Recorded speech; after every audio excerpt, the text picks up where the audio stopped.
At long last, we're now going to look specifically at research cases, and in this particular presentation, we're going to focus on the sort of general characteristics of research cases, and then in the subsequent module, what we will do is we will drill down and look at different research case designs. To give a quick overview of the presentation, we will start by looking at the case life cycle. What is the process of developing a research case like?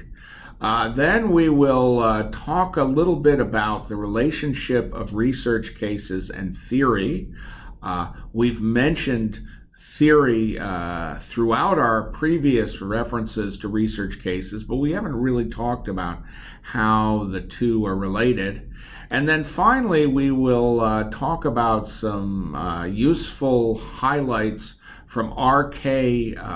Yin's book on case research, which is among the most highly referenced artifacts in the social sciences. In fact, it may be the most highly referenced publication in the entire social sciences.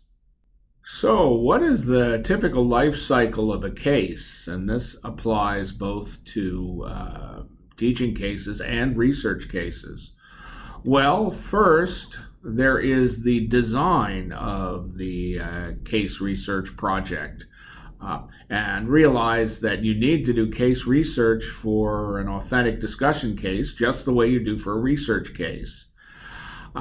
After the design, there is the actual conduct of the work. We'll call that field research, data gathering. There is then the actual write-up of the case, which is an important part of the process. There's probably no form of research where it's more important to be interesting than in writing up a case study. And then finally, there is the use. And for teaching cases, this might be use in the classroom or in exercises. But for research cases, this typically involves publication, citation. It may also be used within an organization where the research is being conducted as a way of making better decisions. An interesting way of thinking about the distinction between different types of cases is in the timing of the write-up. So, up to the point where you see a decision being made, the different forms of field research that are involved in case writing are pretty much the same for discussion cases and for research cases. Then you have the point of the decision. At the discussion case, that's where the case ends. You could then go on to create either an example case, which might be used for teaching, or in a practice-focused article, such as you might have for the Harvard Business Review, or you can go on to the research case. And in the research case, what we're interested in is what happened after the decision point and what factors led to whatever outcome was experienced. Whereas in the discussion case, we just get to the decision point and we really don't care about what happened. Of course, example cases need to talk about what happened too, because nobody likes an unfinished story. This is an important observation to make because sometimes a discussion case can actually lead into a research case. And I have an example that I worked on for the Adidas manufacturers of athletic shoes, where I worked with a researcher who had been doing research on the company for several years and continued to do it for almost a year after I left. But nevertheless, what I created was a discussion case that took us to a particular decision point using multi-sourcing. Another rather interesting thing about case research is how difficult it is to actually pinpoint its location within the overall framework of social science research. So broadly speaking, if we look at social science research, we usually have a division between qualitative research, which tends to rely on interviews and text, and quantitative research, which tends to revolve around data gathered that can be statistically analyzed. The case research process generally falls on the qualitative side, but of course there are lots of other qualitative approaches. Now, what's interesting about the case research is because we tend to triangulate, which is to say gather data using different methods. There's a whole range of social science research methods which can be used within the context of a case study. So, for example, grounded theory, which is a process of developing new theory by the extensive coding of interviews, is something that you can do within a case study research project. Action research can be incorporated into case research projects, particularly if the researcher is also involved in the entity or organization that is the site of the case. Ethnographic research, which involves observing people within their own culture, and doing research that way, is very commonly done as part of a case research program.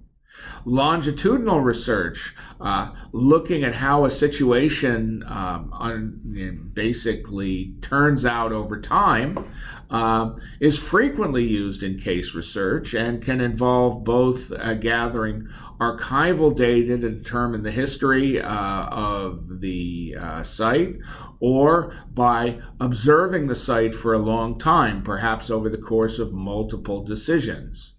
Phenomenological research, which tends to focus on assessing individual reactions to phenomena, is another area that can be incorporated into a case research project, as is survey research. A lot of my cases actually have some surveys embedded in them, which sort of creates a link to quantitative research.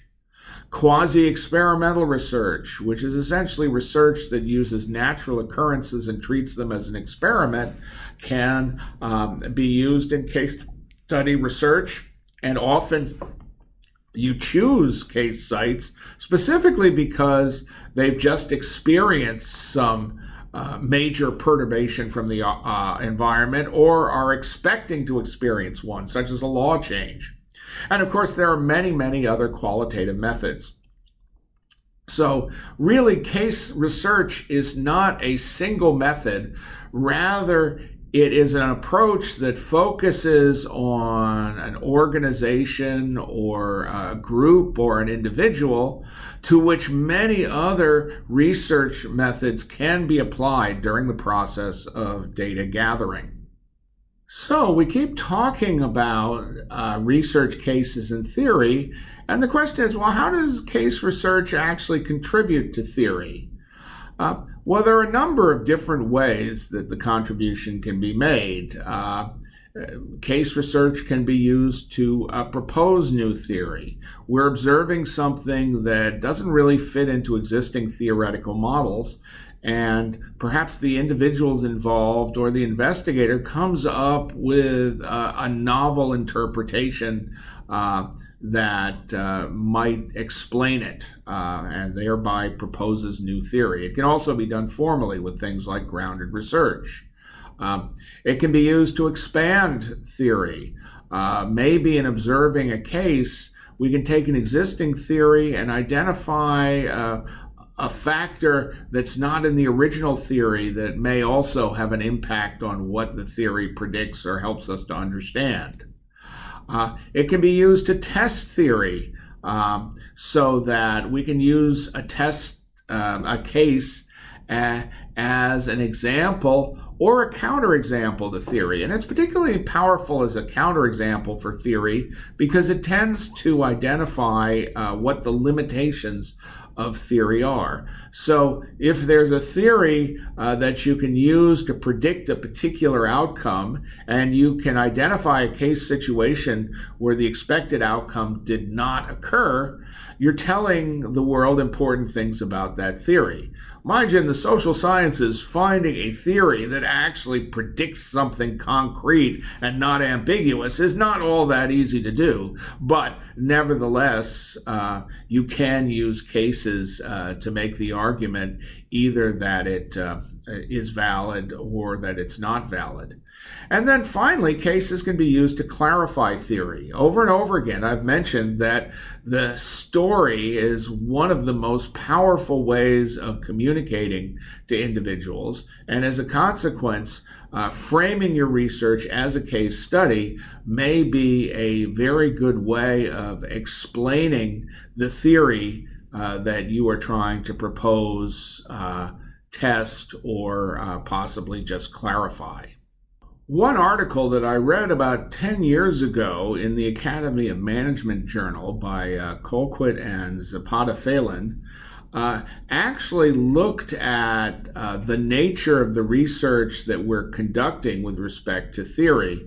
And what they did is basically they created a grid in which one of the axes was research that tested existing theory, and the other axis was research involving building new theory. And the individuals who basically did not test theory and did not build theory, they're called reporters. And during the 1950s and 60s, a tremendous percentage of business research fell into that category. And of course, case studies were an excellent way of doing reporting, and a lot of that research was case study based. Now, what has happened over time is that the whole reporter type of research has practically disappeared.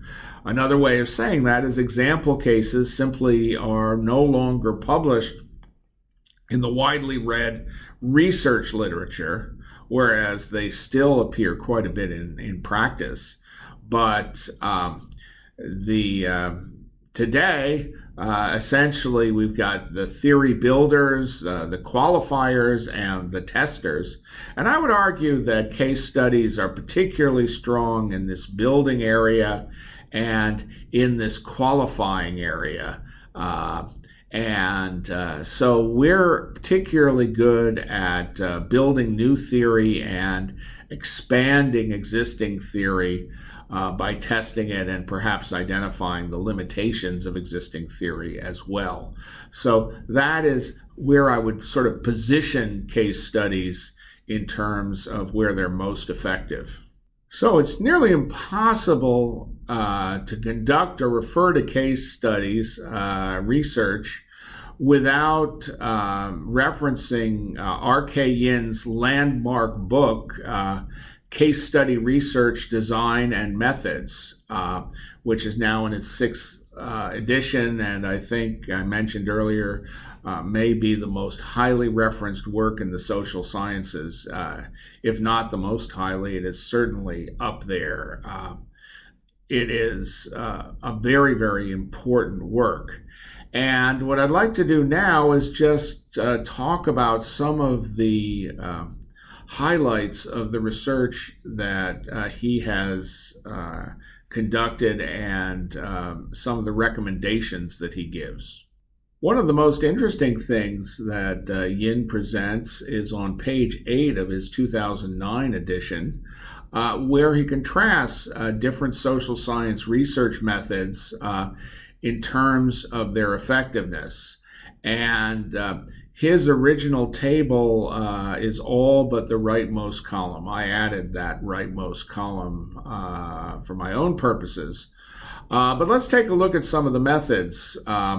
Of course, the experiment is a useful technique for determining relationships, how and why types of questions, because experiments through control of events allows you to isolate a phenomenon down to a very specific impacts or manipulations or interventions. Contemporary focus means it deals with the present. In the column that I added, the problem with experiments is they're not very useful in very complex environments, because in a very complex environment, the fact that a particular variable has an impact in one context tells you almost nothing about whether it will have an impact in some other context. And so as a result, experiments can give you some useful insights, but in a extrinsically complex environment, they're not going to generalize. And so they probably are not going to be that interesting to folks who actually want to apply research. Survey research allows you to answer a lot more questions, and it doesn't require control of events. When you're doing a survey, you're not manipulating anything. You're just asking people for their feedback.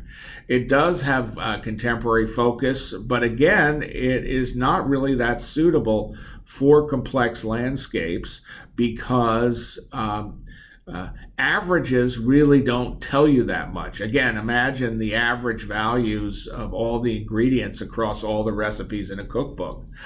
If you actually put that mass of ingredients together, it is very unlikely that it would produce an appealing recipe. So as a consequence, surveys really don't help you understand the in-depth relationship that you might want to understand in a particular context.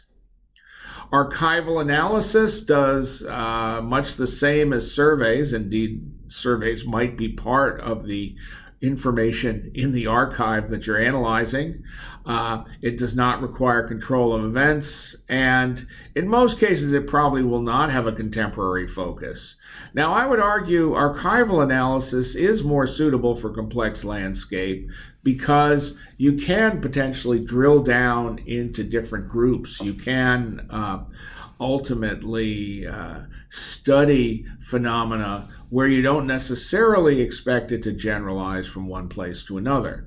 And of course, archival analysis is something that is routinely conducted as part of case studies. History analysis, I am not entirely sure how this differs from archival analysis, because when we're doing history analysis, we are in fact looking at all sorts of documents.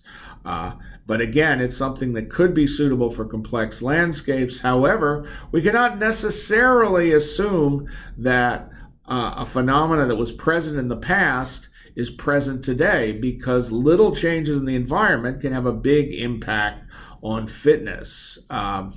And so the lack of contemporary focus is potentially problematic. Finally, the case study, it's like the history. Frankly, as far as I'm concerned, it's like the archival analysis.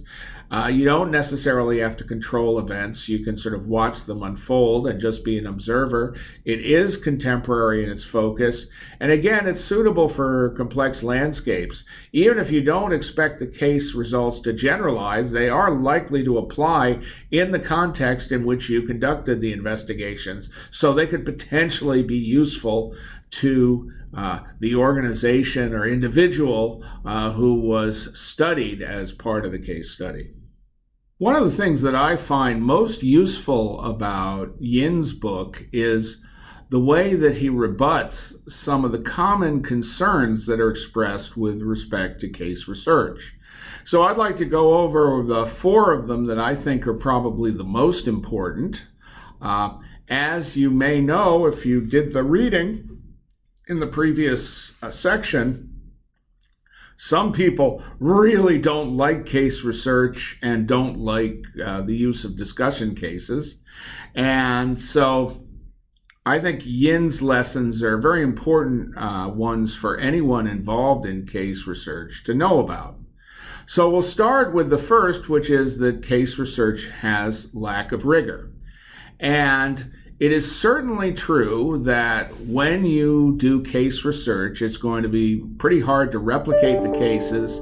And there's a lot of subjective elements that are going to take place in the data gathering and analysis. And there are a lot of qualitative research techniques like codings that try to minimize that subjectivity and minimize the researcher-specific interpretations of data, but you're never going to eliminate them.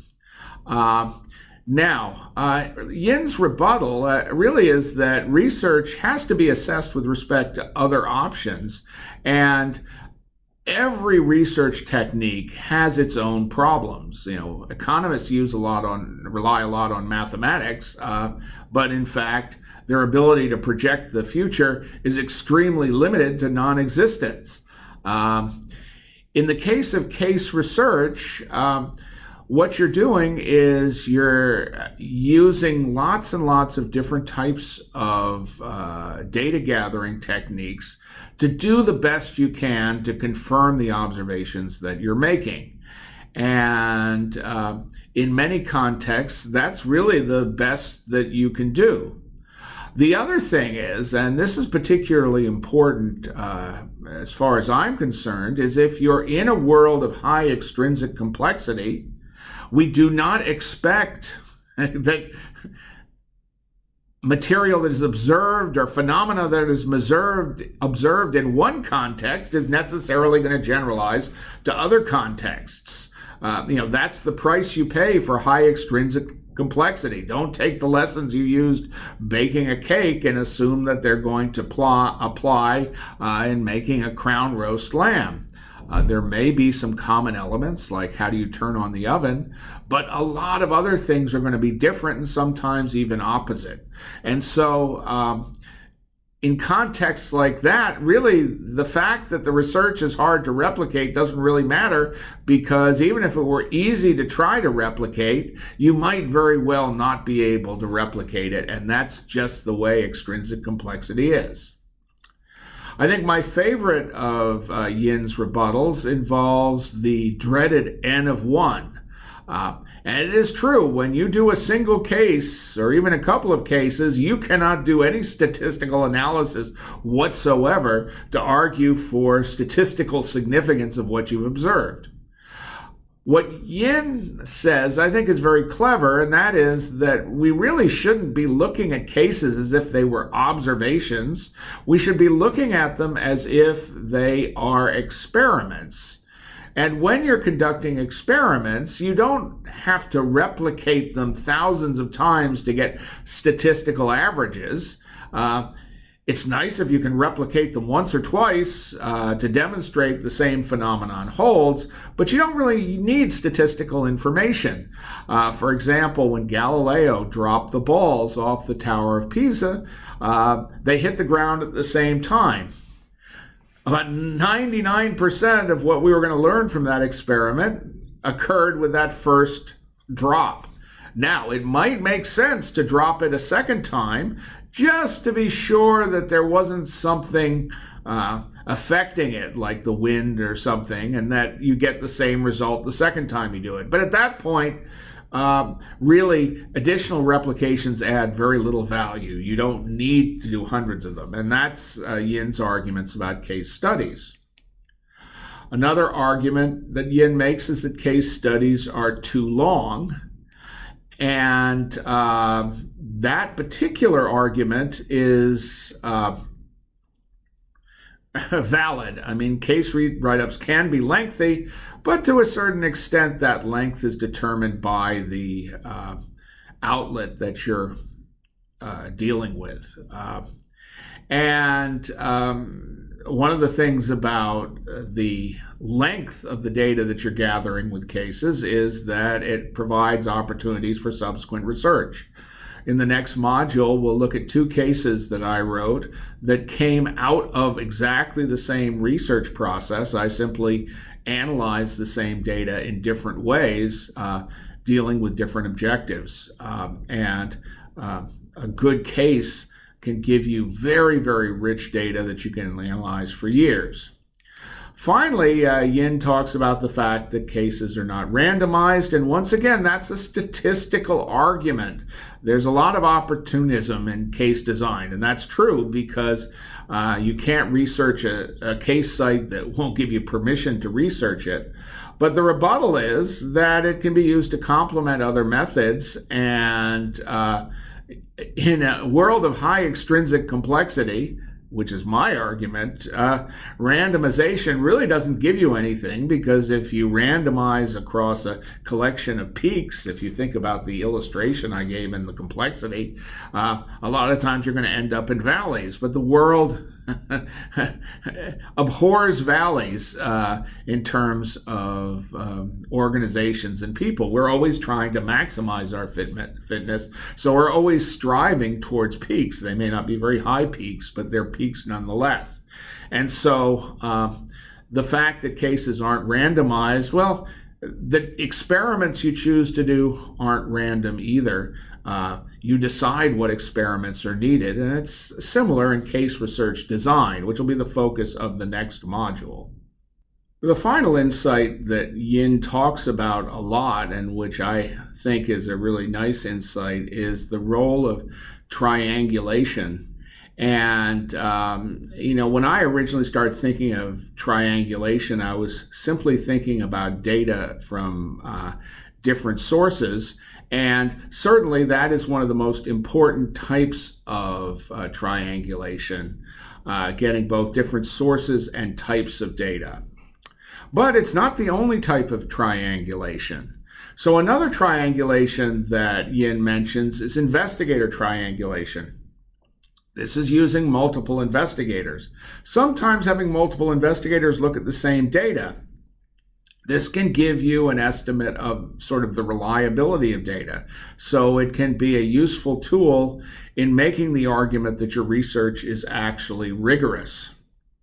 It can also involve bringing different areas of expertise to the case, because whereas other research techniques absolutely demand that the investigator remain an observer, in case research, having expertise makes you a more intelligent observer, and a lot of case research also involves action research, where the investigator intervenes in the process, perhaps at the request of the site being investigated. Okay, so another type of triangulation that Yin mentions is theory triangulation.